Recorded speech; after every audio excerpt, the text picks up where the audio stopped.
Λοιπόν, να συνεχίσουμε από εκεί που είχαμε μείνει.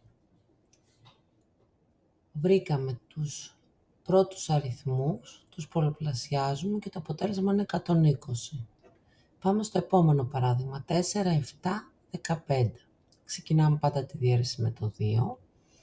4 δια 2, 2. Το 7 και το 15 δεν διαιρούνται, οπότε τα ξαναγράφουμε.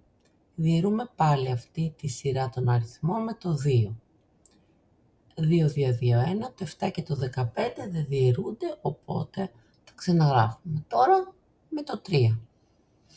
Γιατί το 15 διαιρείται με το 3, οπότε 5, 7, 1. Τώρα με το 5, σωστά.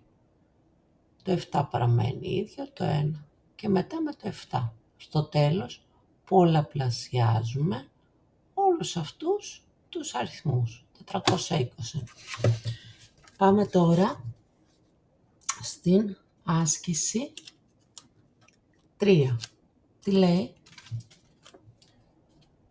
Λέει,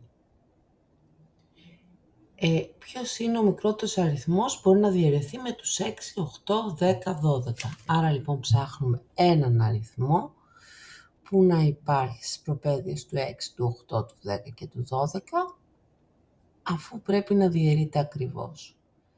Κάνουμε ακριβώς, ακολουθούμε τον ίδιο τρόπο, πολλαπλασιάζουμε στο τέλος τους πρώτους αριθμούς και βρίσκουμε ότι το ελάχιστο κοινό πολλαπλάσιο είναι το 120. Για να θυμηθούμε τα στάδια, ξεκινάμε πρώτα και διαιρούμε δια 2. Όποιοι αριθμοί δεν διαιρούνται, γράφονται ακριβώς από κάτω. Στη σειρά από κάτω από τους αριθμούς γράφουμε τα πηλίκα, τα αποτελέσματα. Ωραία. 2 επί 2, 4 επί 2, 8 επί 3, 24, 5, 120. Πάμε λοιπόν και στο πρόβλημα, στο πρώτο. Ποιος είναι, λέει, ο μικρότερος αριθμός από μαθητές που μπορεί να παραταχθεί σε πεντάδες, δεκάδες και δωδεκάδες. Πάλι λοιπόν ψάχνω έναν αριθμό που να διαιρείται ακριβώς και με το 5 και με το 10 και με το 12. Στο μυαλό μας μπορεί να μας έρθει ο αριθμός αυτός, είναι το 60. Πολύ σωστά. Τι θα κάνετε όμως, για να είστε σίγουροι, θα κάνετε την παραγοντοποίηση, δηλαδή την ανάλυση με τις διαιρέσεις. Ωραία.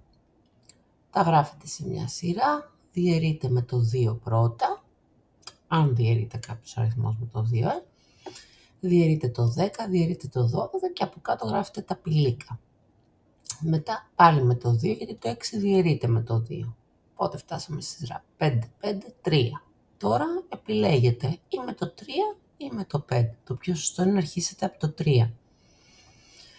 Και στο τέλος πολλαπλασιάζετε τους παράγοντες που βρήκατε. Και τέλος, το τελευταίο πρόβλημα λέει, 3 φίλοι πήγαν με τα ποδήλατά τους σε ένα πάρκο κυκλοφοριακής αγωγής.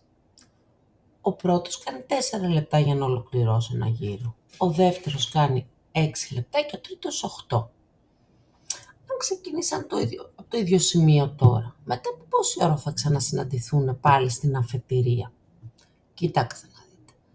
Αν ο πρώτος κάνει 4 λεπτά για να κάνει ένα γύρο, σε 8 λεπτά θα έχει κάνει 2 γύρους. Σε 8 λεπτά όμως θα έχει συναντηθεί και με τον τρίτο.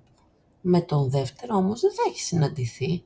Πρέπει να βρούμε λοιπόν πόσα λεπτά πρέπει να περάσουν ώστε να συναντηθούν και οι 3 στο ίδιο σημείο. Κάνουμε λοιπόν πάλι την ανάλυση σε γινόμενο πρώτο παραγόντων για να βρούμε το ελάχιστο κοινό πολλαπλάσιο. Στο τέλος μας ζητάει να βρούμε και τους γύρους. Πώς τους βρίσκουμε τους γύρους? Κάνουμε διαδοχικές διαιρέσεις. 24 δια 4, άρα 6. Θα συναντηθούν σε 24 λεπτά και ο πρώτος θα έχει κάνει 6 γύρους. Ο δεύτερος, αφού κάνει 6 λεπτά για τον κάθε γύρο, στα 12 λεπτά έχει κάνει 2 γύρους, στα 18 λεπτά 3 γύρους και στα 24 λεπτά 4 γύρους. 24 δια 6. Και ο τελευταίος 8 λεπτά για κάθε γύρο, άρα 8 και 8 16 και 8 24. Ελπίζω να το καταλάβατε.